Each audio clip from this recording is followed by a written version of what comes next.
이곳 광화문도 이제 제법 비가 세차게 내리고 있는데 현재 상황부터 하나하나 짚어봐야 될 것 같습니다. 그 전에 속보를 제가 먼저 읽어볼까요? 시속 33km로 북상 중인 흰남노입니다. 상륙이 빨라졌습니다. 아하, 예. 자정쯤 제주에 가장 가까이 근접한다. 원래 대략 새벽 1시쯤이라고 기상청은 밝혔었는데 1시간가량 빨라졌습니다. 내일 새벽 대여섯 시쯤 5시에서 6시쯤에 경남 해안 상륙이 예상이 되고요. 동해상 진출은 내일 오전 8시쯤. 영남 지방을 한 2시간 걸쳐 한반도를 관통할 것으로 보인다. 이렇게 기상청은 밝히고 있는데 일단 지금 상황이 이렇습니다. 정재현 캐스터. 지금 제주도 상황 아까 보셨잖아요. 근데 원래 새벽 1시쯤 그러니까 자정이 넘어서야 직접 영향권에 들었는데 1시간 정도 속도가 빨라졌습니다. 태풍 흰남노가. 네, 맞습니다. 이 몇 시간 사이 이동 속도가 점차 빨라졌습니다. 현재 시속 방금 말씀하신 것처럼 시속 33km로 빠르게 북상 중인데요. 이 태풍은 서귀포 남남서쪽 270km 부근 해상까지 올라왔습니다. 예. 역시 여전히 강한 세력을 유지하고 있습니다. 지금 더 빨리 더 강한 세력을 유지하고 있다. 맹소연 대표님. 이게 시속 33km라고 하면 가장 강한 거 빼고 속도만으로 봤을 때 흰남노가 어느 정도의 성향을 갖고 있는 겁니까? 제속도를 찾았다고 보시면 될 것 같습니다. 아. 오늘 오전까지는 시속 10km 안팎 정도의 속도로 내지를 못하고 있었습니다. 예. 보통 중위도권 전에, 그러니까 저위도권에서는 보통 17에서 19km, 시속 10km 정도밖에 속도를 내지 못하는 게 태풍이 자체적으로 북상하려고 하는 힘과 함께 서쪽으로 좀 끌어내리려고 하는 힘이 같이 작용하기 때문에 태풍이 속도를 내지 못하는 것도 있지만 이 중위도권에 진입을 하게 되면은 이 전반적인 중위도권의 바람을 지배하고 있는 편서풍의 영향과 예. 그리고 상층의 어떤 제추기류의 영향 덕분에 태풍이 북상하려고 하는 속도와 주변의 바람의 방향이 가속화되기 때문에 대부분은 빨라집니다. 그래서 예. 중위도권에 이제 접근을 했을 때는 보통은 한 30-40km 정도까지 빨라져야 되는데 예. 지금 울릉도 동해상으로 빠져나가는 속도를 보니까 시속 72km, 70km 이상까지 굉장히 빨라지게 됩니다. 아하. 한편으로는 태풍의 세력을 약화시키지 않은 상황에서 한반도를 좀 더 빠른 속도로 빠져나가는 게 오히려 더 낫지 않을까 생각이 듭니다. 그럼 가장 최근에 기상청 정보에 따르면 저 얘기 시속 33km로 북상한다는 얘기는 우리가 태풍을 대비하는 시간을 좀 더 빨리 급하게 좀 준비해야 된다는 것도 있지만 태풍 흰남노 자체가 이 한반도를 관통할 때 빨리 지나가기 때문에 오히려 피해는 그만큼 좀 적어질 수 있다. 그 말씀하시는 거잖아요. 물론 가속되는 바람의 강도라든지 이런 세기는 무시는 못하지만 이미 우리가 대비할 시간은 이미 황금 시간은 타임은 놓쳤습니다. 네, 이미 지났기 때문에 예. 지금 무언가 대비하기 위해서 제주도나 남해안 지역에 계신 분들이 만약에 집 밖으로 나오신다면 그게 더 위험할 그럼 안 수가 되죠. 예. 있습니다. 이미 오늘 밤 지금 보면은 대부분 지역 지금 제주도 주변 지역과 남해상 그리고 서해상까지도 태풍주의보도 아니고 한 단계 더 높은 경보로까지 격상이 된 상태고요. 예.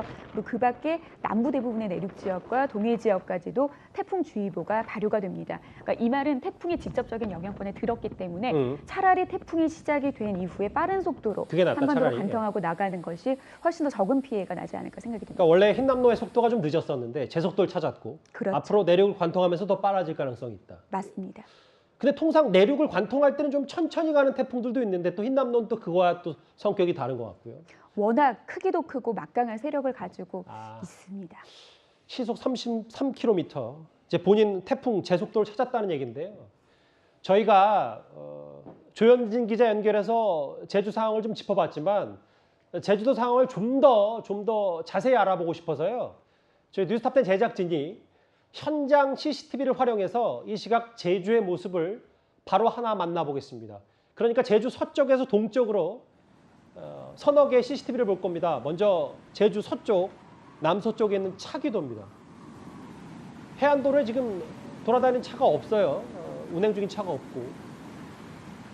여기 차기도는 서쪽이니까 약간은 지금 파도가 앞서 현장 취재직에 연결했을 보다는 조금 잠잠한데 그래도 지금 흙탕물이 보일 정도로 이제 빗줄기도 거세지고 조금씩 태풍의 영향권에 오는 모습이 좀 옵니다. 차기도 그러니까 제주시 용수리 포구 모습이고요. 다음 화면도 준비가 되어 있나요? 예. 다음은 차기도에서 제주도로 동쪽으로 갔습니다. 오른쪽으로 가면 여기 어디입니까? 바로 서귀포입니다. 서귀포의 상황.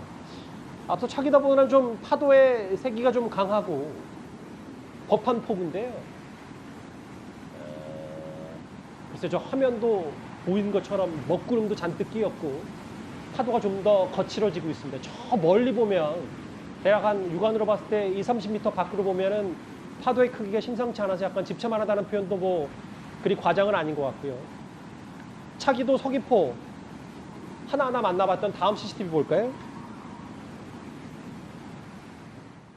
다음은 성산포구인데 여러분 좀 느껴지십니까? 여기 지금 CCTV 화면이 조금씩 흔들리고 있어요. 성산 포항입니다. 서귀포시. 조금씩 오른쪽으로 가고 있고 지금 그 카메라가 조금씩 흔들릴 정도로 지금 밑에 보이는 흰색 SUV 차량도 천천히 가고 있어요. 지금. 근데 가급적 이 해안도로를 이용하지 않는 게 맞는데 이 방송을 보고 계시다면 혹은 뭐 주변에 아시는 분이 있으면 글쎄요 빨리 좀 집에 귀가하셨으면 좋겠는데 성산 포항이 가장 파도의 세기가 셉니다. 마지막에 준비되어 있나요? 일단 세 군데를 좀 봤고요. 특히 제주도 상황 만나봤습니다. 그 구장차장, 네. 제주 CCTV 현장 화면에서 차기도보다는 서귀포 두 곳이 좀 더 지금 태풍의 영향권에 든 느낌이 확연한데 네. 이번에 가장 큰 위협적인 건 흰남노의 바람이잖아요. 그렇습니다. 이 태풍이 무서운 건 뭐 많은 비를 내리는 폭우도 무섭지만 예상할 수 없는 강력한 바람을 몰고 오기 때문에 굉장히 위험합니다. 이 바람의 강도에 따라서 피해 정도가 크게 달라질 수 있는데요. 지금 그 흰남도의 이 최고 풍속이 제주도에서 관측된 것만 지금 34m, 그러니까 초속 34m이기 때문에 이걸 시속으로 환산하면 약 120km 정도 됩니다. 이렇게 강력한 바람이 불게 되면 사람이 넘어지거나 아니면 이 조그마한 바위가 이렇게 날아갈 정도의 위력이라고 합니다. 그리고 기차가 탈선할 위험이 있을 만큼의 위력적인 바람이기 때문에 지금 앞서 이 성산포에서 이 SUV 차량이 달리는 걸 봤는데요. 예. 저 차량도 시속 100m 이상 빠른 속도로 달리게 되면 이 전복의 위험이 있기 때문에 이 태풍이 다가왔을 때는 그 운행 속도를 좀 줄여주는 것이 이 안전 운행에 좀 도움이 된다고 합니다. 지금 저희 채널의 기자가 초속 20m를 체험했을 때가 저 정도인데 이게 30이고 근데 지금 흰남노가 만약에 오면 저 정도가 이제 부산인 거고 저거보다 더 센 바람이 지금 제주를 직접적으로 강타할 거라는 건데 초속 30m면 우산을 제대로 들고 있을지 못할 정도인데 저게 지금 부산이고 내일 아침에 만약에 흰남노가 예상 경로대로 온다면 제주도는 이거보다 초속 10m가 더 빨라서 사람과 바위가 날아갈 수도 있다. 근데 맹소원 대표님, 지금 오늘 제가 방송 전에 보도를 접해 보니까 제주 삼각봉에는 뭐 시속 124m에 아니죠. 정확히 얘기하면 초속이죠. 124m의 바람까지 불었다라고 해서 아니죠. 다시 정정하겠습니다. 그러니까 여기 지금 초속과 시속이 혼재되어 있는데 벌써 제주도에는 124m, 시속 124m까지 바람이 불었다는 건 이미 태풍이 흰남노가 직접 영향권이 아닌데도 바람이 완전히 셌다 이렇게 볼 수 있는 거잖아요. 사실 태풍특보가 내려졌다라는 것은 직접적인 영향권으로 보셔야 됩니다. 보통은 이 태풍의 시점, 중심, 태풍의 눈이 닿는 시점에 대한 이제 이야기를 할 때 내일 이른 새벽쯤이 제주도 부근이 될 것으로 보이고 그리고 오전쯤이 부산을 될 것으로 보인다고 하는데 보통은 태풍은 중심에서부터 40에서 100km 부근 사이에 기온이 급격하게 하강하면서 바람이 굉장하게 세집니다. 예. 그래서 지금은 중심이 제주도 부근까지 도달하지는 않았지만 그 전면부에서 굉장히 막강한 기압 하강으로 인해서 만들어진 강풍의 영향을 받고 있는 겁니다. 바람이 큰 문제인데 파도도 마찬가지고요. 지금 만약에 오늘 밤 자정에 제주도에 상륙했을 때 이 매우 흰남노가 위력을 지닌 채 갖고 있다면 절대 밖으로 나가서는 안 되고 사람과 바위까지 날아갈 수 있을 정도 되니까 조금씩 근데 그 태풍의 속도가 좀 달라지는 것 같아서 아까 맹 대표님이 기상청의 발표대로 짚어봐 주셨다 싶은 건 시속 33km로 좀 올라온다라고 했는데 조금 또 28m 정도로 또 다시 좀 수정이 됐고요. 일단 그래도 제속도를 찾았기 때문에 자정에는 제주도에 올 수 있다.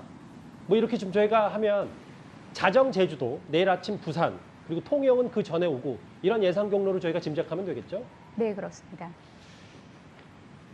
여수요. 근데 앞서 그 남해안 부분 아까 연결했지만 이 만조대와 겹치면 이게 큰 피해가 우려되는데 이거 좀 어떻게 대비를 해야 될까요? 아무래도 바닷물이 가장 많이 차오르는 시기에서 막강한 바람이 분다라고 하면 거의 바닷물을 들어올리는 수준에서의 폭풍이 일 가능성이 굉장히 높기 때문에 예. 지금 만조 시간이 겹치는 뭐 여수, 광양, 통영이 남해안 부근에서는 최대 12m 이상의 높은 파도가 일 가능성이 굉장히 높고요. 그리고 유입하고 최대 15m, 뭐 유입하고라고 하면은 파도는 굉장히 일정하게 규칙적으로 일지 않습니다. 예. 그래서 이렇게 불규칙하게 있는 파도를 일렬로 나열했을 때 상위 30%에 해당하는 파도를 보통 유입하고라고 하는데요. 이 가장 높은 파고가 최대 15m라고 하면은 뭐 건물 높이로 따졌을 때는 한 2m 정도가 우리가 층고가 1층이 좀 높다 보니까 5, 6층 정도 되는 건물에 지칠 만한 그런 파도가 있기 때문에 예. 저지대에 계신 분들 같은 경우에는 이 많은 거대한 이 꽉 찬 바닷물이 이 저지대에 그대로 거의 들어붙는 수준이기 때문에 침수 피해가 굉장히 우려되는 시점입니다. 제발 만조 시간대에 겹쳐도 더 큰 피해가 없어야 될 텐데 지금 남해안, 특히 여수, 통영 이런 데는 지금 초비상 상태예요. 서귀포, 성산포 상황 잠시 만나보고 왔고 지금 이제 6시가 다 돼가니까 불과 6시간 뒤면은 이제 흰남노가 정확히 제주도에 가장 가까운 곳에 근접을 합니다. 법한포구 상황도 말씀을 좀 드렸고 지금 제주 상황 앞서 보셨던 영상보다는 조금씩 파도가 좀 거칠어지는 느낌이 육안으로도 좀 확인이 되고요. 예, 1시간 정도 빨라져서 제주도에 오늘 자정에 도착하고 내일 새벽 5시에 거제도와 통영에 들이닥칠 이 흰남노, 아침 6시에 부산, 7시 독도, 좀 더 속도가 빨리 해서 빨리 빠져나갔으면 좋겠는데요. 그 정재현 캐스터, 흰남노 얘기를 계속 드리고 있는 이유가 우리나라를 향한 가장 강력한 태풍이다. 근데 저희가 지금 첫 번째 주제로도 짚어봤다시피 사실상 두 개의 태풍이 합쳐진 거 아니냐, 이 위력에 대해서 얘기 나오는데 사실상 두 개의 태풍이 합쳤다는 건 어떤 의미로 저희가 받아들이면 됩니까? 네, 일단 먼저 설명을 드리자면요. 네, 일단 강풍이 정말 비상입니다. 일단 과거 태풍, 방금 말씀하신 태풍 사라와 매미 빗대어 드릴 텐데요. 예. 당시에 도로가 잠기고 나무가 뿌리채 뽑혔습니다. 또 간판과 지붕도 날아가서 정말 많은 피해가 있었는데요. 예. 이 태풍 차바 때는 또 부산에서 바닷물이 범람해서 아파트가 흔들리고 또 이 도로까지 덮치는 상황이 벌어졌습니다. 네, 이번에는 이 제주와 해안 지역에 초속 40에서 60m 그 이상까지도 몰아칠 걸로 예상되기 때문에 더욱더 위험한 상황입니다. 지금 1959년에 태풍 사라 그리고 2003년에 매미와 비견되고 있는 이번 태풍 흰남노인데 2010년 차바 저 영상은 이따 잠시 뒤에 만나보겠지만 부산의 이 초고층 빌딩의 빌딩풍과 함께 저렇게 파도가 바로 인도로까지 하고 그 초고층 아파트 초입까지 들어오는 공포스러웠던 영상도 한번 비교해서 만나보고 있거든요. 1959년 사라까지 거슬러올 정도면 위력이 어느 정도인지 짐작이 안 되는데 정재현 캐스터, 이거 질문 하나 더 드릴게요. 지금 사실상 태풍 두 개가 합쳐졌다. 그래서 이번 태풍이 정말 위력적이다라고 얘기를 했는데 왜 두 개가 합쳐졌고 이 부분에 대해서 맹수형 대표님, 이게 오다가 열대성 저기압과 만나면서 태풍 두 개 연결하면 그래서 지금 태풍의 범위가 400km나 된다라는 얘기까지 나올 정도니까 이게 어떻게 된 상황인 겁니까? 태풍은 뭐 두 개가 발생을 했을 때 둘이 만나서 이렇게 상호작용을 하기도 하지만 너무 막강한 태풍들은 서로 튕겨내는 그런 작용들도 있습니다. 이 11호 태풍 흰남노가 지난 8월 28일 발생해서 서서히 서쪽으로 진행을 하면서 우리나라 부근으로 향하고 있을 당시에 23호 열대 저압부가 발생을 했습니다. 이 열대 저압부라고 하면은 태풍이 만들어지긴 직전의 단계라고 보시면 되는데요. 보통 태풍은 중심 부근에서의 풍속이 최대 17m 이상이 돼야지 태풍으로 인정을 받습니다. 예. 그런데 그러니까 어떻게 보면 올해 23번째 발생한 이 열대 저압부가 만약 초속 17m만 넘었더라고 하면은 12번째 태풍이 됐을 수 있었는데 12번째 태풍이 되지 못하고 흰남노 부근에서 거의 서로 상호작용을 했다라고 짐작을 할 수가 있습니다. 그리고 지금 이 11호 태풍 흰남노가 이렇게 막강한 세력을 유지할 수 있었던 데는 여러 가지가 있는데요. 지금 예. 화면에서도 나오고 있지만 태풍을 발달시킬 수 있을 만한 요소들은 굉장히 강했고 이 성장을 방해할 요소들은 굉장히 적었습니다. 이 태풍은 중심에서 보통 이제 위성 영상에서 그 태풍의 눈이 굉장히 뚜렷하게 보인다라고 하면은 그 태풍의 눈에 그 태풍벽이 최소 12km에서 20km 상공까지 뚜렷하게 발달을 하는데요. 예. 상하간의 연직시어라고 해서 상하간의 바람이 굉장히 많이 불게 되면은 태풍의 상하간의 조직들을 끊어놓습니다. 그런데 지금 보시는 것처럼 대기 상하층간의 풍속차가 작았기 때문에 이 태풍을 굉장히 키가 높게 발달시킨 것도 있었고요. 그리고 대기 상층의 제트 기류도 약해서 이 태풍이 그 고수온의 해역을 지나면서 뜨거운 열기를 머금으면서 몸집을 키울 수 있는 더 좋은 조건을 만드는 것이 흰남노를 막강한 태풍, 슈퍼 태풍으로 만든 요인이 되겠습니다. 앞서 잠시 저희가 59년도 그리고 2002년도 당시 초강력 태풍들과 비교를 했었는데 김주일 대표님. 예. 사라 같은 경우는 사망 실종 포함해서 849명. 루사는 재산 피해액만 5조가 넘었다. 근데 기상청이 사라 루사와 비교하는 것도 비교하지만 특히 이번 흰남노도 경로가 의미가 없다라는 얘기, 저도 기상청의 공식 반응 이런 얘기는 처음 들어본 것 같거든요. 예, 그러니까 저게 어떤 의미냐면은 지금 이제 초속 15m를 이제 강풍이라고 하는데 그 강풍 반경이 지금 440km예요. 그럼 서울, 부산이 400km거든요. 그러니까 전 한반도, 그러니까 남한의 전체가 지금 강풍에 휩싸인다라고 보시면 될 것 같습니다. 강풍이라고 하면 아까 전에 채널A 기자가 아까 전에 테스트도 해봤지만은 우산을 좀 많이 심하게 흔들리는 정도라고 보고요. 폭풍이라고 하면은 초속 25m인데 이건 폭풍 반경이 150km입니다. 그러면은 이 반경 남부 지방 같은 경우에는 다 우산을 들고 있기가 힘들 정도, 몸이 예. 굉장히 심하게 흔들리는 정도라고 하는 거예요. 간판이 날아가는 정도가 이제 폭풍 반경인데 이게 150km니까 한마디로 얘기하면은 지금은 나가면 안 된다. 나가면 안 되고, 그리고 지금 그 파도도 지금 예전에 그 맨 밑에 2003년 맨 밑에 그 마산의 지하 노래방이 해안가에서 1km나 떨어졌는데 침수됐잖아요. 그때 예. 파도가 높이가 한 4m 39 정도 됐거든요. 근데 지금 이번에는 지금 10m가 넘을 수 있다라고 합니다. 그러면은 내륙 지방까지도 상당히 해안가에서 약간 내륙 지방도 위험하다라고 본다라면은 일단 최대한 안전하게 절대 밖에 나가지 마시고 집 안에 있으셔야 될 것 같습니다. 잠시만요. 여기는 어디입니까? 아, 경상남도 통영이군요. 통영 앞바다도 지금 제주도 못지않게 꽤 큰 파도가 오고 있고 통영 욕지도라고 지금 제가 전해드렸는데 파도가 점점 세지고 있습니다. 아이고. 지금 방파제 주변에 이제 조금씩 바닷물이 조금씩 넘어오기 시작했고 다행히 지금 다 주변에는 인적이 보이지 않으니까 단단히 준비를 좀 하신 것도 같은데 저쪽 통영 욕지도 주변도 지금 제주도 못지않게 파도가 좀 세지고 있거든요. 예, 구장처장. 네.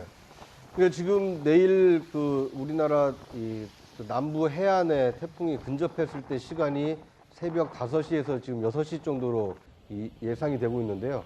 내일 여수의 경우에는 오전 5시 5분이면 만조가 된다고 합니다.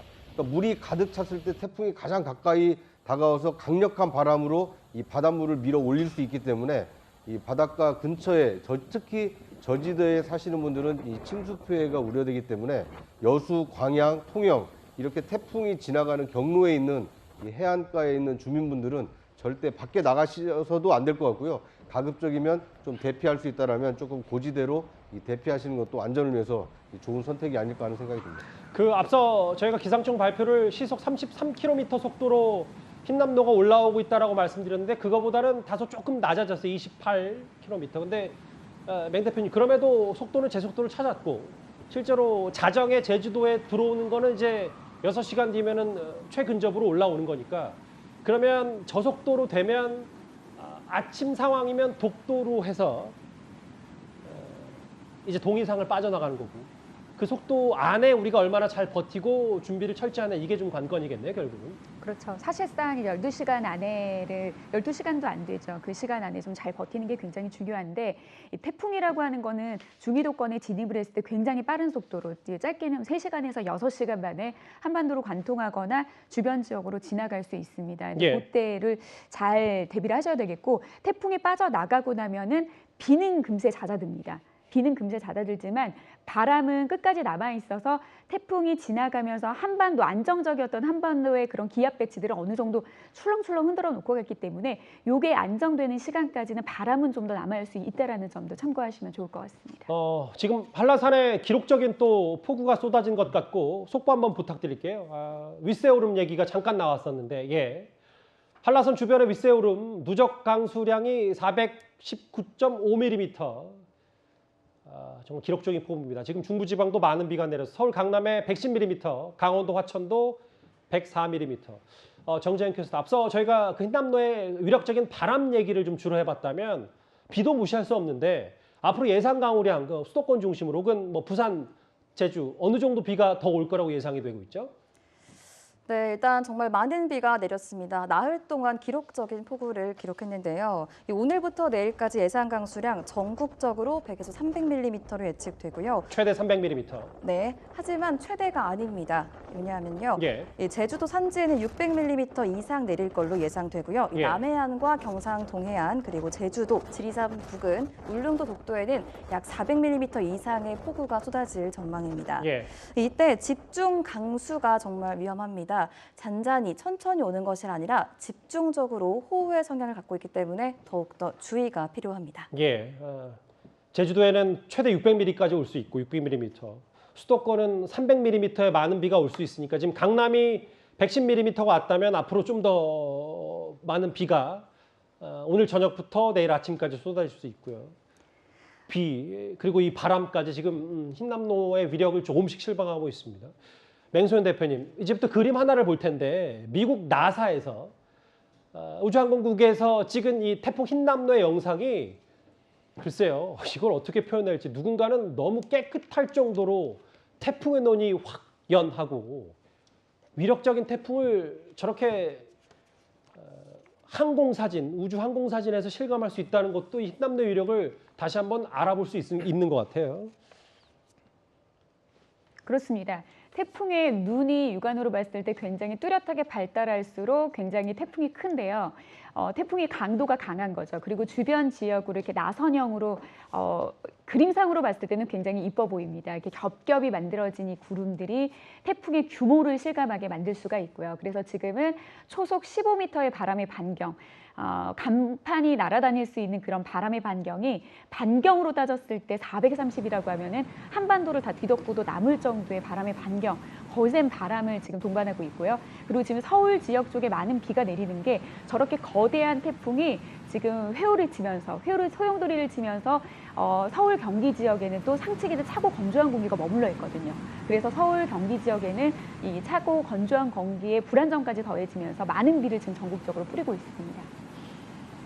지금 아마 제주도 화면 중에 가장 그 근접해서 바다와 근접해서 찍힌 지금 CCTV 사진인 것 같습니다. 뭐 아마 일부 시민이 지금 차에서 저걸 촬영하는 것 같아요. 지금 와이퍼가 좌우로 왔다 갔다 하는 걸 보니까 지금 육안으로 봐도 한 5m 가까운 그 파도가 저쪽에서부터 와서 지금 조금씩 분리제 6시간도 채 남지 않았습니다.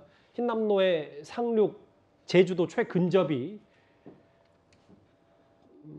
차도 조금씩은 흔들리는 것 같고요. 지금 파도 서귀포 쪽 그러니까 제주 남쪽의 이 파도와 바람의 세기가 점점 거칠어지고 있습니다. 앞서 나사 얘기, 그 사진 찍힌 얘기, 흰남노의 위력을 다시 한번 실감할 수 있는데 지금 현재 제주도 상황이고요.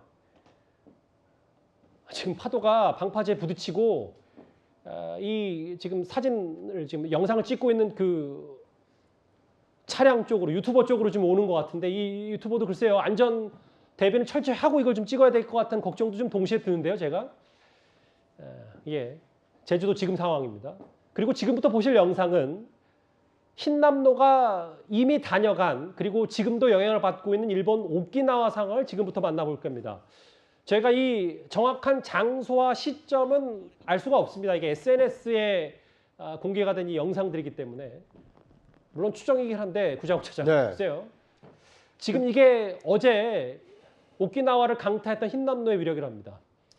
그러니까 이게 화면으로 보시면 나무가 쓰러져 있고 또 이게 간판이 흩날려 있는 것을 볼 수가 있는데요. 그만큼 이게 바람의 강도가 셉니다.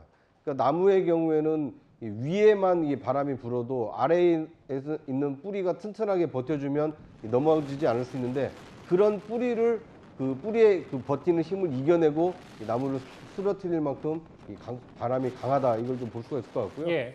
이 나무를 쓰러뜨리는 정도의 바람이라면 그 나무보다 지탱하는 힘이 약한 이 사람의 경우에는 더 쉽게 넘어지거나 아니면 심한 경우에는 이렇게 날아갈 수도 있기 때문에 예. 강력한 태풍이 근접해 왔을 때에는 이 안전한 그 집안 내에서 이렇게 대피를 하고 있는 것이 좋을 것 같습니다. 지금 저런 태풍이 지금 우리나라로 오고 있다는 거잖아요. 어이구, 오토바이 쓰러지고 집도 좀 계속 그 문도 흔들리는 모습도 있고 정체 모를 물고기들도 다시 이제 바닷가에서 혹은 강에서 올라오는 느낌도 있고요. 오키나와입니다 지금.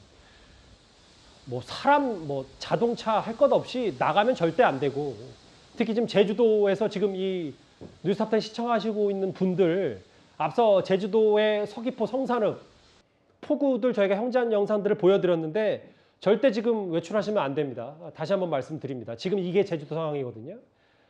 앞서 봤던 제가 20-30분 전과는 조금 더 파도가 거칠어지고 높아지는 모습도 분명히 느낄 수가 있습니다. 지금 성산 포함 모습입니다. 제주도까지 지금 상황을 쭉 살펴봤는데 제가 앞서 부산 해운대 세속장도 현장 연결했습니다만 제주 다음으로 태풍 흰남노를 맞을 부산도 긴장감이 역력합니다. 그게 더 그럴 것이요. 높고 좁은 초고층 건물 사이로 통과하는 빌딩풍 때문입니다. 먼저 영상부터 보겠습니다.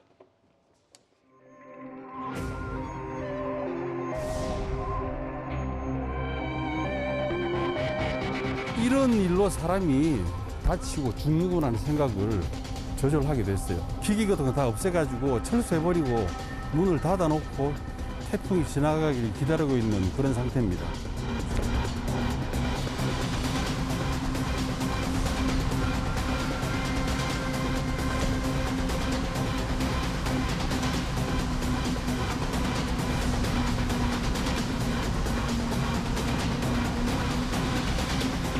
큰 건물이 없을 때는 그나마 태풍 오고 해도 막 괜찮았는데 요즘은 이 빌딩부까지 같이 하니까는 건물이 막 창문도 그래가지고 테이프를 막 2중 3렬로 지금 하고 있습니다. 김주일 대표님. 예. 2년 전 태풍 마이삭이 핥히고 갔던 이 초고층 빌딩들 글쎄요 무슨 뭐 창호지 뚫린 것처럼 이 유리들이 이게 곳곳에서 구멍이 뚫려 있었던 당시인데 빌딩풍 공포의 빌딩풍. 근데 이번에 당시에 태풍 마이삭은 흰남노보다 위력이 약했기 때문에 이번에 더더욱 또 걱정이 되는 것 같아요. 그렇죠. 그러니까 빌딩풍이라는 거는 고층 빌딩들이 빽빽하게 서 있는데 거기에 이제 강한 바람이 불면은 더 빨리 이 바람이 이제 속도가 나는 것을 얘기를 합니다. 예. 그래서 2020년 지금 마이삭 태풍 당시에 해운대 앞바다가 그때 초속 23.4m였습니다. 그런데 마린시티에서는 초속 36m, 그리고 LCT에서는 초속 47.6m까지 기록을 한 거예요. 그 정도였으면 그러니까, 아까 말씀드렸던 것처럼 사람과 바위가 날아다닐 수 있을 정도라고 한 거잖아요. 그렇죠. 그러니까 아까 전에 말씀드렸듯이 초속 25m면은 이미 서 있기가 좀 힘든 상황인데 날아가는 거예요. 그러니까 이게 빌딩풍 때문에 굉장히 이제 공포스러운 상황이 이제 연출될 수가 있는 거고, 더 문제는 저게 이제 무너지면서 저런 창문이 깨지면서 그 밑에 있는 사람이나 다니는 사람들이 다칠 수가 있기 때문에, 그래서 절대 특히 이런 고층 빌딩 주변으로는 절대 다니시면 안 된다. 그래서 앞에서도 말씀드렸지만 집에 좀 있으셔야 되는 그런 상황입니다. 그 맹수영 대표님, 지금 이번에 부산을 위험에 빠뜨릴 수 있고 철저히 대비해야 되는 길은 빌딩풍이라면 이게 2년 전 태풍 마이삭이고 앞서 6년 전인가요? 태풍 차바 때 초고층 빌딩들 앞에 엄청난 바람과 비가 내리면서 저렇게 그 위험천만한 상황들이 아파트 주민들에게도 노출이 됐고 저 자동차도 쓸려가는 모습들 봤는데 그러니까 이번이 흰남노가 그러면 절대 안 되겠지만 그런 일이 벌어지면 안 되겠지만 2년 전 태풍 마이삭과 6년 전 차바가 합쳐졌을 가능성도 있기 때문에 그래서 좀 더 부산이 지금 공포에 떨고 있는 거 아니겠어요? 그렇죠. 아무래도 좀 이 태풍이 지나가는 초접점 접근 그 지역이 아무래도 이렇게 높은 고층 건물들이 위치한 곳들이기 때문에 긴장감이 좀 높은 상황입니다. 예. 아무래도 이 빌딩과 빌딩 사이의 좁은 통로에 이 막강한 바람이 불다 보면은 보통 이 초속이 한 50% 이상 더 막강해질 수가 있거든요. 그렇기 때문에 저렇게 고층의 높이한 그런 창문도 다 깨질 수가 있습니다. 그래서 보통 이 창문을 이제 막기 위해서 이런 이제 파손을 방지하기 위해서 많은 그런 이제 행동들을 많이 하시는데, 근데 이게 테이프 X자 이런 게 그렇게 큰 소용이 없다면서요? 그러니까 X 같은 경우에는 나중에 파손이 됐었을 때 그 유리 파편들이 좀 흩어지지 않는 것들을 좀 막는 효과가 있을 수는 있습니다만. 예. 틀에 단단하게 고정을 시켜서 이 바람으로 인해서 풍압이 증가되지 않도록 하는 것을 하는 게 굉장히 더 중요하거든요. 예. 그래서 저 뭐 X자나 신문을 붙인다는 것은 추후에 이게 사고가 났었을 때 유리 파편들이 퍼지지 않아서 그 파편으로 인한 사고를 줄이기 위한 행동인 거지, 좀 지금이라도 창문 틀을 조금 문틈 사이를 뭐 휴지라든지 신문지라든지 넣어가지고 좀 고정을 하는 게 좀 더 좀 안전하고 지혜로운 방법이 될 것 같습니다. 지금 저게 태풍 하이선 당시에 그러니까 그 초고층 빌딩 옆에서 빌딩풍 연구팀이 찍은 저 측정한 바람인데 쉽게 설 수가 없습니다. 근데 이 태풍 하이선 때보다 더더욱 바람의 강도가 높기 때문에 X자 얘기까지 좀 해봤고, 근데 정재현 캐스터 일단은 행정안전부가 정부 당국도 일단 뭐 내일 오전까지는 긴장의 끈을 놓으면 안 되기 때문에 몇 가지 행동 요령들을 그 우리 시민들에게 당부를 했는데 몇 가지 어떤 게 좀 있습니까? 네, 먼저 살펴보실 것은 방금 말씀하신 것처럼 유리창을 잘 막는 것입니다. 특히 방금 말씀하셨듯이 X자로 붙이면 초속 35m 이상의 바람을 막기에는 역부족입니다. 따라서 창문 가장자리에 테이프를 붙여서 고정하는 게 더욱더 효과적이겠고요. 예. 또한 물에 자주 잠기는 지역엔 당연하게도 가지 않으시는 게 좋겠고요. 개울가와 하천변, 해안가 등에도 휩쓸릴 수 있기 때문에 절대적으로 피하시는 게 좋겠습니다. 예.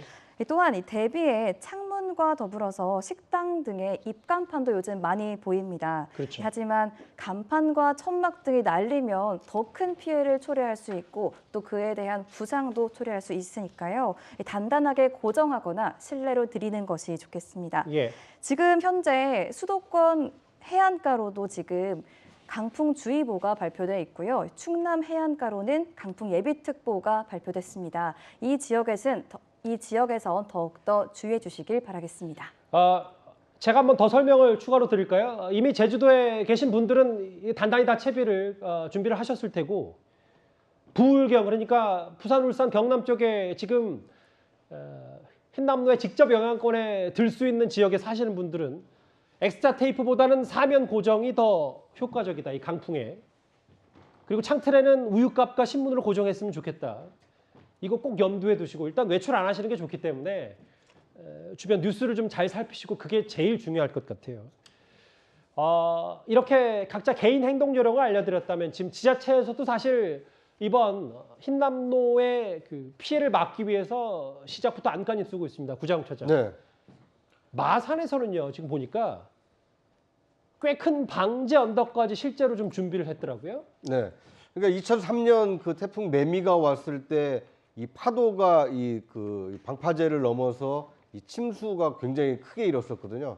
앞서 그 김준일 대표가 말씀하신 것처럼 1km나 해안가에서 1km나 떨어진 이 지하 노래방에 물이 들어찰 정도로 굉장히 그 월파가 심했는데, 이번의 경우에는 그 같은 월파를 막기 위해서 바닷가에 이 차수벽을 만들었다고 합니다. 예. 그러니까 평상시에는 납작하게 누워 있어서 그것이 이제 물을 막는 효과는 없었지만 오늘처럼 이렇게 태풍이 예고가 돼 있을 때는 이 바로 세워서 그러네요. 파도가 밀려오더라도 최소 2m에서 많게는 4m 정도 높이의 그 물이 그 월파 현상이 있다 하더라도 그걸 막아낼 수 있는 차수벽을 지금 300억 원을 들여서 지금 만들어 놨는데, 예. 이번 그 태풍의 톡톡한 효과를 봤으면 하는 바람입니다. 마산에는 저렇게 차수벽까지 설치해놓고 여기는 바로 서초구입니다. 김준일 대표님. 예.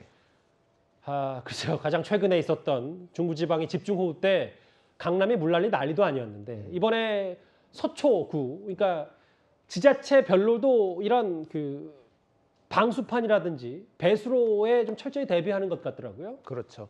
그러니까 지금 배수 시설이 사실 그렇게 많이 부족하지는 않다라는 지적도 있는데 이게 물이 제대로 안 빠져서 큰 문제가 생긴다라는 지적도 있습니다. 그래서 미리미리 이를테면은 물길을 막는 그런 뭐 유해 물질이라든지 그런 쓰레기들을 제거를 한다든지 아니면 저렇게 방수판을 설치를 해가지고 물이 더 잘 빠질 수 있게 그런 조치를 한 것이고, 울릉도 같은 경우에는 이제 단독 주택들이 많다 보니까 이게 이제 파도가 많이 치면 이게 집에까지 들어오다 보니까 이거를 아예 저렇게 철판으로 출입구를 봉쇄를 해가지고 집 안으로 파도가 치지 않게 그렇게 조치를 한 것으로 보입니다. 그래서 지금 지자체별로 지금 조치를 하고 있는데 이번 조금 최소화되는 그런 피해를 최소화하는 시료가 있었으면 좋겠습니다. 마산, 울릉도, 서초 각자 지자체가 차수벽도 올린 마산 철판으로 출입구도 봉쇄했고 방수판까지 설치하면서 지금 만약에 있을 수도권 폭우 때를 좀 대비하고 있습니다. 일단 서울시 교육청도 이번 흰남노 태풍과 관련해서 미리 좀 선제 조치를 했는데 서울의 유치원, 초등학교, 중학교는 등교를 내일 안 하기로 결정했고 고등학교는 재량인 모양입니다. 그렇습니다. 그러니까 이제 서울은 어떻게 보면 태풍의 직접적인 영향권은 아니지만 워낙 이제 강력한 이 바람을 몰고 오는 태풍이기 때문에 미리 예방적인 조치로 유치원이나 초등학교, 중학교의 경우에는 이 등교를 하지 않고 뭐 온라인 수업으로 대체를 하기로 했고요. 다만 이제 고등학교의 경우에는 이 학교장 재량으로 뭐 등교를 하거나 아니면 이 원격 수업으로 대체할 수 있도록 지금 방침을 정했습니다. 다시 한번 말씀드리지만 내일 6일 유치원과 서울 소재, 서울 시내 초등학교, 중학교는 등교를 중단했고 고등학교도 재량에 맡긴다고 했는데 일부 고등학교는 벌써 내일 등교를 안 하겠다라고 발표한 데도 있어서 지금 여러 학생들도 피해 없도록 만반의 주기를 하고 있습니다. 지난번 수도권 폭우 때요. 기억하시겠지만 SNS에서 화제를 모았던 이른바 신림동 펠프스 혹은 서초동 현자 다들 기억하실 겁니다. 이번에도 눈길을 끄는 사진이 있는데요. 먼저 저희가 준비된 영상부터 만나보겠습니다.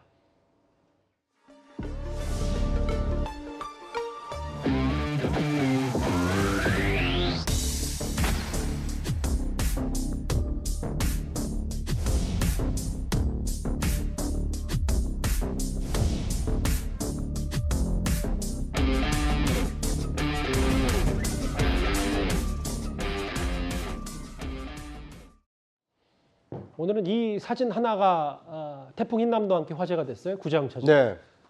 어디에 고립됐던 제주도 소길래 이렇게 구출됐고 목격자가 또 주인에게 알려서 소중한 또 소의 생명을 구할 수 있었답니다. 그러니까요. 참 다행스러운 일인데요. 예. 저 소가 저렇게 이 코만 내밀고 간신히 숨 마실 수밖에 없었던 이유가 이 한 곳에 이렇게 묶어놨었다고 합니다.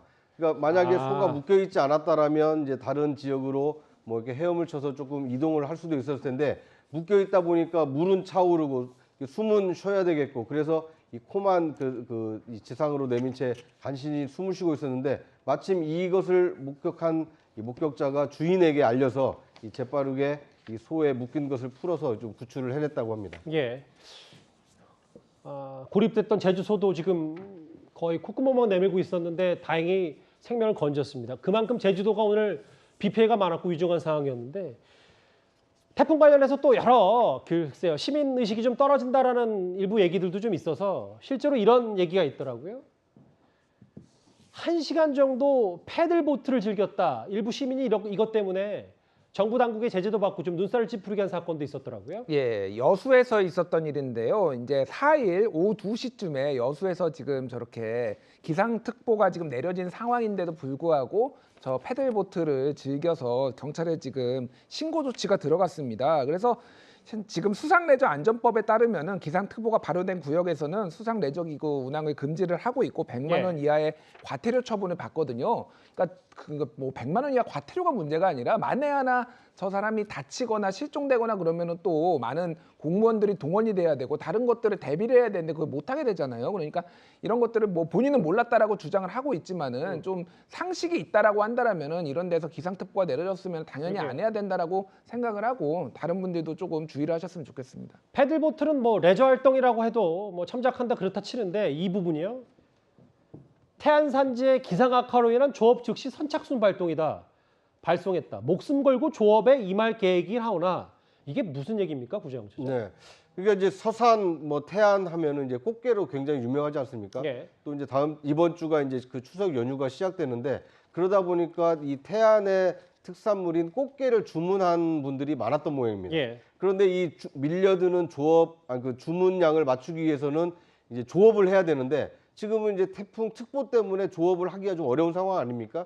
그러다 보니까 이 주문에 맞춰서 날짜에 맞춰서 보내드리기 위해서 목숨을 걸고 조업을 할 계획이긴 합니다만 기상 상황이 악화가 되면 예정했던 기간에 납품을 못할 수도 있습니다. 그러니까 추석 전에 배달이 안 될 수도 있고 추석 연휴 이후에나 배달될 수 있습니다. 근데 이런 안내문을 공지를 한 겁니다.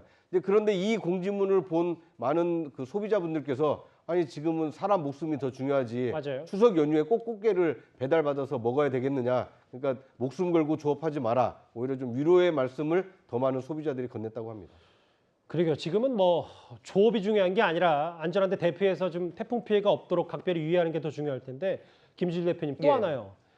이 시점에 제주도로 최근 뭐 수학여행 여행 떠나려고 하는 학교들이 있는데 뭐 당연히 저는 뭐 의심의 여지 없이 당연히 발빠르게 취소했을 거라고 생각하는데 각 학교들이 위약금 눈치 보다가 취소 안 해가지고 학부모들이 또 학교 측에 원성 아닌 원성 볼멘 목소리 냈다는 얘기까지 전해지더라고요. 예, 그러니까 대구시 교육청에 이제 게시판에 올라온 글인데 5일부터 8일까지 지금 제주도로 수학여행을 가기로 돼 있었다고 하는데 이 학교에서 이걸 만약에 취소하게 되면 우리가 위약금을 많이 물기 때문에 취소할 수 없다, 강행하겠다라고 해가지고 지금 난리가 난 상황입니다. 결국은 이제 이게 문제가 되니까 해당 고등학교는 이제 취소를 했습니다. 그래서 뭐 교육청 쪽에서는 만약에 이렇게 피해를 볼 경우에는 조금 지원을 해주는 방안을 지금 강구를 하고 있다라고 합니다. 그런데 네. 사람 목숨보다 중요한 게 어디 있습니까? 그러니까 뭐 수학여행이 지금 뭐 사람 생명보다 소중한 건 아니고 이거는 거는 교장이 상식적으로 판단을 해야 되는데 이거를 그러게요. 밀어붙인 것 자체가 조금 뭐 문제가 있지 않나 그렇게 보여집니다. 글쎄요. 지금 위약금 뭐 이런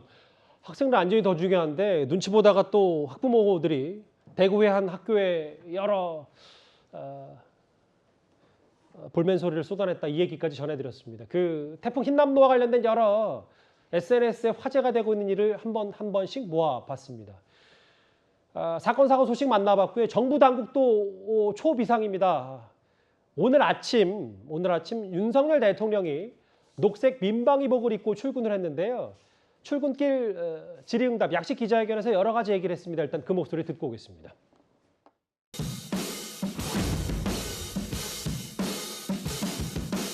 정부는 긴장을 늦추지 않고 국민의 생명과 안전을 위해 최선을 다할 것입니다. 그리고 이 자리를 빌어서 재난관리와 구급 구조에 종사하는 모든 분들께 말씀드립니다. 어제 제가 말씀드린 것처럼 선조치 후 보고입니다. 뭐 재난상황에 관한 다른 질문 있으십니까? 그리고 오늘 내일은 상황인 만큼 흰남노에 관한 말씀만 좀 받도록 하겠습니다. 그럼 지원 안 하신 거라면 상황 챙기십니까? 오늘은 제가 비상대기를 좀 할 생각입니다. 네. 먼저 있으면 태풍 피해가 좀 변수가 될 것 같은데요. 한남동 관저 있고 한남동. 글쎄 뭐 관저가 지금 중요한 게 아닙니다. 나중에 이제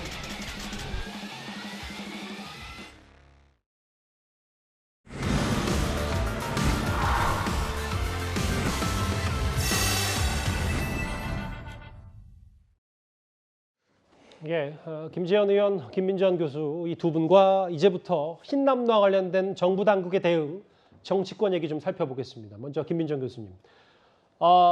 국민의 생명과 안전을 위해 최선을 다하겠다. 관저 이야기는 나중 하겠다. 오늘 그 윤 대통령이 녹색 민방위복을 입고 출근을 했거든요. 어떻게 좀 생각을 하십니까? 네, 뭐 이번 흰남노 이만큼은 아무런 피해 없이 극복해내겠다. 라고 하는 대통령의 의지가 아니겠는가 이런 생각을 하게 되고요. 예. 사실 지난번에 호우 사태에 있어서는 특히 이 재난이 어려운 분들에게 더 심각하게 다가간다라고 하는 것을 우리가 다 같이 보지 않았습니까? 윤석열 대통령을 만나고 오신 분들이 많이 하는 얘기는 나는 그 스스로를 대변하지 못하는 사람들을 위해서 일하겠다 이 얘기를 굉장히 많이 하신다고 해요. 근데 지난 호우 사태로 인해서 많은 분들이 또 수해를 입고 했던 것에 대해서 굉장히 안타깝게 생각하고 이로 인해서 이번만큼은 그런 일이 없도록 만반의 대비를 하겠다. 그런 의지를 표명한 것이 아닌가 하는 생각이 듭니다. 방금 전에 한호섭 국정상황실장으로부터 여러 보고를 받은 윤 대통령 모습, 평소에 올렸던 머리도 안 올리고 지금 약간 이제 본인도 비상 대기를 하겠다 이런 의지가 화면에도 좀 느껴지는데요. 김지현 의원님, 관저 얘기가 또 질문이 나오니까 나중에 하겠다. 뭔가 이 정권 초기에 재난의 대비 태세가 소홀하다면 윤 대통령으로서 앞으로 국정 동력이 지금보다 더 떨어질 수 있기 때문에 그런 뭐 위기감도 분명히 대통령실에서는 있을 것 같아요. 뭐 당연히 지금 그 역대급 태풍이 올라오고 있는데 자꾸 정치 문제 또는 뭐 사소한 정치적인 어떤 가십 수준의 이야기로 국민들에게 조금 좋지 않은 모습을 보이는 것은 상당히 부담스러울 것입니다. 대통령 스스로가 이번 태풍의 그 피해를 줄이고 또 태풍 대비에 총력을 다하겠다는 그런 모습에서 아마 이런 그 정치적으로 다른 이야기를 또 공개를 해서 그것이 괜히 논란의 대상이 되는 그런 일은 좀 스스로가 아마 자제하고 있는 것 아닌가 생각합니다. 대통령 스스로도 뭔가 철저한 대비가 좀 필요한 상황이니까. 그렇습니다. 관저가 중요한 게 아니다. 오늘은 흰남노 태풍 위기 관리에만 집중하겠다 이렇게 얘기했어요. 그리고 윤 대통령은 오늘 지자체장과 장차관들이 참석을 하는 태풍 상황 점검 회의까지 주재를 했습니다. 그 화면 저희가 준비를 했습니다.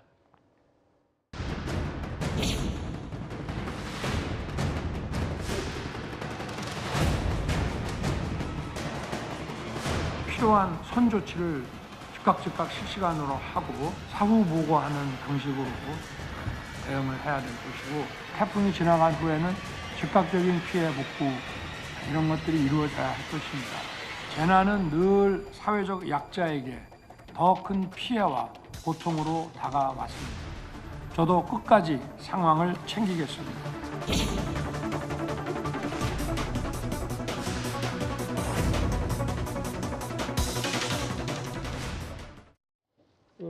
예, 구정처장. 네. 전해지기로는 대통령이 압박 면제 없이 그러니까 뭐 기상청이면 기상청, 뭐 행안부면 행안부 콕 집어서 얼마나 준비가 되고 있는지 예상과는 다른 질문까지 쏟아냈다 이런 게 후문에 들려오고 있거든요. 네.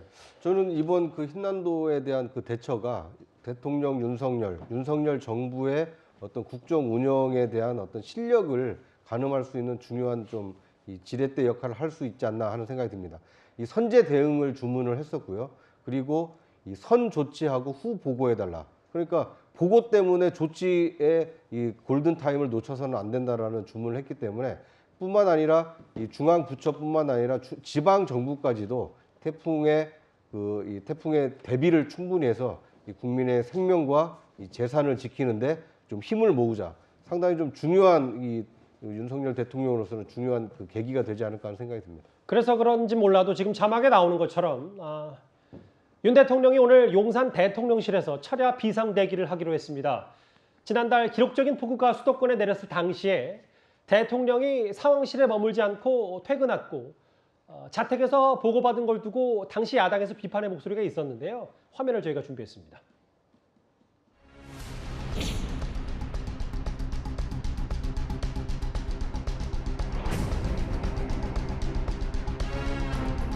압이 귀한 와중에 대통령의 모습은 보이지 않았습니다. 모습도 드러내지 않고 전화로 위기 상황을 대응했다니 대통령이 무슨 스텔스기라도 된단 말입니까? 대통령은 24시간 긴급한 상황에 신속하게 대응할 수 있는 상시적 체계를 갖춰야 합니다. 국민의 생명과 안전이 위협받고 있을 때 보이지 않는 대통령을 신뢰하실 수는 있는지 윤석열 대통령은 자문자답하기 바랍니다. 제1야당인 더불어민주당은 마치 물 만난 물고기처럼 자연재해에 맞아 정치 공세의 소재를 삼으며 어떻게든 국정을 흔들려고 안간힘을 쓰고 있습니다. 국가적인 재난 상황에 여야가 따로 있을 수가 없습니다. 김주일 대표님, 오늘 예. 일단 윤 대통령은 오늘 퇴근 안 할 모양입니다. 비상대기 하겠다, 뭐 이제 비상대기 할 거냐고 이제 질문하니까 그렇게 하겠다고 하셨죠. 그래서 이거는 뭐 지난번 논란을 어느 정도는 의식한 것 같습니다. 왜냐하면은 뭐 퇴근해서 이제 발언들이 있었잖아요. 뭐 저 보니까 저 아래에 보니까 아파트가 다 침수되고 있더라, 뭐 이런 예. 발언들은 그러면 거기에서 바로 어떤 상황 근무를 해야 되는 상황인데 집에서 이제 자택에서 머물렀다는 이런 논란들이 있었죠. 그래서 재난 상황이라는 게 국가적으로는 매우 안 좋은 상황이고 위험한 상황이지만은 이거를 또 지도자가 잘 극복해내고 잘 대처했을 때는 또 지지율이 정치적으로 봤을 때는 지지율이 또 오르기도 하고 또 대통령에 대한 어떤 정부에 대한 신뢰도가 오르거든요. 그래서 아까 저 앞에서 구장처장이 말씀하셨듯이 이거는 윤석열 정부의 어떤 실력을 가늠할 수 있는 중요한 계기고 피해 없이 대통령의 철저한 지휘 아래 좀 이거 잘 정부가 대응을 했으면 좋겠습니다. 근데 당시에 김재현 의원님, 그 대통령이 자택에서 모든 뭐 구두 보고 다 했다 했을 때 뭐 그것 갖고는 논란이 뭐 나눴었지만 그 이후에 대통령 참모들의 수습하는 과정, 해명하는 과정에서 아니 대통령도 퇴근해야 되지 않냐, 혹은 뭐 자택에 거의 뭐 모든 시스템 NSC 정도의 규모가 다 갖춰져 있다라는 발언, 그 발언 때문에 사실 그 이후에도 논란이 커진 경향도 있었거든요. 사실 이제 윤석열 정부에서 보면 직접적으로 어떤 문제를 일으켰다거나 또 뭐 결정적인 잘못을 했다든가 이런 것보다는 어떤 상황이 발생하고 나서 그것을 해명하거나 설명하거나 대처하는 과정에서 국민들의 그 작은 감정선을 자꾸 건드려서 예. 결국은 이제 그것이 상당히 국민들로부터 마음이 좀 멀어지게 하는 그런 경우가 있었거든요. 뭐 흔히 이런 문제를 뭐 정부 감각이 부족하다라고 하든지 또는 뭐 홍보 대응 능력이 부족하다고 하든지 어찌됐든 그런 면에서 많은 문제가 있었던 건 분명히 사실입니다. 그래서 이번 그 태풍 사태에서는 뭐 일도 잘해야 되겠지만 국민들을 또 안심시키고 그것을 통해서 정부의 신뢰를 좀 충분히 받을 수 있는 그런 계기가 됐으면 하는 마음도 간절합니다. 아무래도 그래서 대통령이 이번에 철야 대통령실 대기도 그런 뭐 의식한 차원도 분명히 있을 거고요. 사실 이제 저도 과거에 지방에서 공무원 생활도 하고 또 국무총리실에 있으면서 공무원 생활을 할 때도 이 정부 그 방재 대책 현장에 있고 했었는데요. 대통령이 과연 이런 재난 상황에서 꼭 철야 근무를 해야 되는가에 대해서는 예. 개인적으로는 뭐 상당히 의문인데 국민들에게는 그만큼 대통령이 상징적인 의미도 다해서, 있으니까. 전심전력을 다해서 지키고 있다 이런 모습을 보여주는 그런 의미는 있다고 봅니다. 그러나 현장 대응은 아무래도 그렇겠죠. 예. 그래서 거꾸로 이야기하자면 지난번에 왜 퇴근을 했느냐 이것도 사실 과연 그것이 적절한 비판인가라고 생각하다가도 야당의 비판을 국민들 입장에서는 또 대통령이 좀 더 국민 가까이에서 국민을 돌보는 그런 모습을 보였으면 좋겠다라고 생각하는 많은 분들 입장에서는 신뢰를 조금 떨어뜨리게 할 수 있다는 그런 경각심을 가졌으면 하는 생각이었습니다. 이번에는 상당히 뭐 좋은 조치라고 생각합니다. 알겠습니다. 오늘 대통령실에서 밤을 새겠다, 비상근무하겠다 이렇게 얘기했습니다. 그리고 내일 아침이면 태풍이 다가갈 부산도요. 박형준 부산시장 프랑스 파리 출장권을 두고 말들이 많았습니다. 저희가 목소리부터 들어볼까요? 저 역시 2030 부산 세계박람회 유치계획서 제출을 위해 파리 출장이 예정되어 있었습니다만 태풍 대비에 만전을 기하고 만에 하나 있을지 모를 재난 상황에 신속하게 대응하기 위해 제 역할은 산업부 1차관과 국제관계 대사 등에 맡기고 출장을 취소하였습니다. 지금 부산이 시 못지않게 그리고 국가적 차원에서 지금 전력을 쏟는 게 2030 부산 엑스포 유치인데 부산시장이 직접 가서 유치 계획서를 내려고 했는데 지금 초강력 태풍 흰남노가 오는 바람에 부산을 비울 수 없다고 판단했다. 근데 사실 그 과정에서 여러 부산 내에서도 좀 말들이 많았었던 것 같아요. 네, 뭐 아무래도 사실 앞에서도 말씀하셨습니다만 시장이 꼭 있어야 이것이 해결되느냐 이런 문제 제기도 가능합니다만은 그러나 또 위기 상황에서는 평상시에 절차대로 되지 않는 또 돌발 상황이 있을 수 있기 때문에 그럴 때는 또 최고 지도자가 있는 것이 최고 책임자가 있는 것이 더 바람직하지 않느냐 이제 이런 문제 제기가 얼마든지 가능하고요. 뿐만 아니라 지도자의 역할은 실질적으로 어떤 의사결정을 하느냐 이거에 못지않게 힐링의 역할을 해야 한다라고 하는 게 힐러라고 얘기하죠. 그래서 힐러의 역할을 해야 한다라고 하는 것이 중요하고요. 그런 차원에서도 소위 동고동락을 함께하는 지도자 리더십을 보이는 것이 중요하다. 이런 면에서도 이 어려움이 예측되고 있는 상황에서 자리를 비운다라고 하는 것은 어려운 판단이 될 수밖에 없겠죠. 힐러라는 게 그러니까 지도자가 치유해주고 심리적으로 의존할 수 있게 좀 든든하게 만들어준다 이 말씀이신 거죠. 근데 구장시장 이 질문 하나 드릴게요. 부산 관련해서 요즘 글쎄 정부의 하나의 실수도 지금 시민들이 용납할 수 없을 정도로 민감한 사항들이 있어서 태풍 오는데 부채질하냐 이거 하나 올렸다가 좀 꽤 문매를 맞은 모양입니까? 어떤 내용이에요? 그러니까 이게 부산시가 운영을 하는 공식 인스타그램에 한 장의 이제 포스터 같은 사진이 올라왔는데 태풍이 지금 북상 중이라는 심각한 이 사실을 전하면서 그 가수 이정현 씨의 이 노래 와를 연상시키는 이렇게 부채 그림을 올렸다는 겁니다. 뿐만 아니라 글씨도 와라는 글씨를 썼다는 겁니다. 그러니까 저게 감탄사 완지 아니면 심각성을 경고하기 위한 완지를 모르겠습니다만 저는 뭐 어떤 의도로 저런 그림과 이 글을 썼는지는 모르겠습니다만 저 그림을 본 부산 시민들이 봤을 때는 아니 도대체 지금 심각한 상황을 경고하기 위한 그림이고 글이냐 이거에 대한 좀 지탄이 상당히 좀 높아지고 있는 상황입니다. 대통령실에 오늘 윤 대통령의 철야 비상대기 대응과 그리고 부산시 내일 아침이면 이제 상륙할 흰남노 관련 대응 박형준 시장이 프랑스 출장을 취소했다 얘기까지 하나하나 정부 대응까지 전해드렸습니다. 자, 다음 주제 이제 일반 정치로 가볼 텐데요. 그 전에 정확히 1시간 전에 저희가 제주도 곳곳에 CCTV를 보면서 얼마나 파도가 거세졌는지를 만나봤는데 지금 6시 40분 현재 제주도 상황을 CCTV로 먼저 만나보겠습니다. 먼저 어딘가요? 제주 남서쪽 차기도입니다. 아직 흙탕물의 파도가 있고 조금씩 용수리 포구에는 파도가 조금씩 높아지는 모습도 있어요. 저 멀리 차기도가 보이고요. 일단 뭐 제가 전해 듣기로도 제주 해안도로는 통제가 됐기 때문에 아직 인적이 없고 지나다니는 차도 없습니다. 다음은 어디입니까?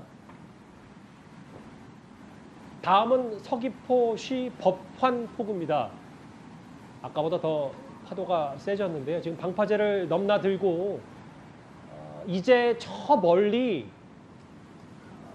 하늘이 보이지 않습니다. 일단 먹구름도 잔뜩 끼어 있고 파도도 점점 거세지고 있고 이미 이쪽 위쪽 육지 쪽으로 올라온 지는 오래됐어요. 법한포구 모습입니다. 다음 어디입니까?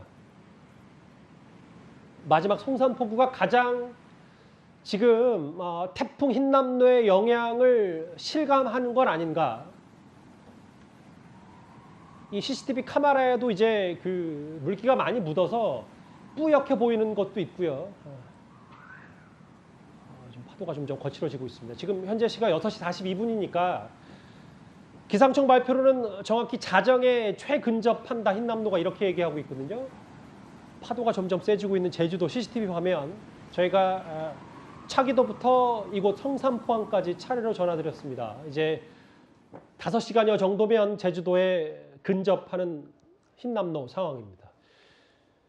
저희가 오늘 태풍특보 뉴스탑10이었습니다. 뉴스탑10 서두부터 집중적으로 태풍 소식 속보로 살펴봤는데요.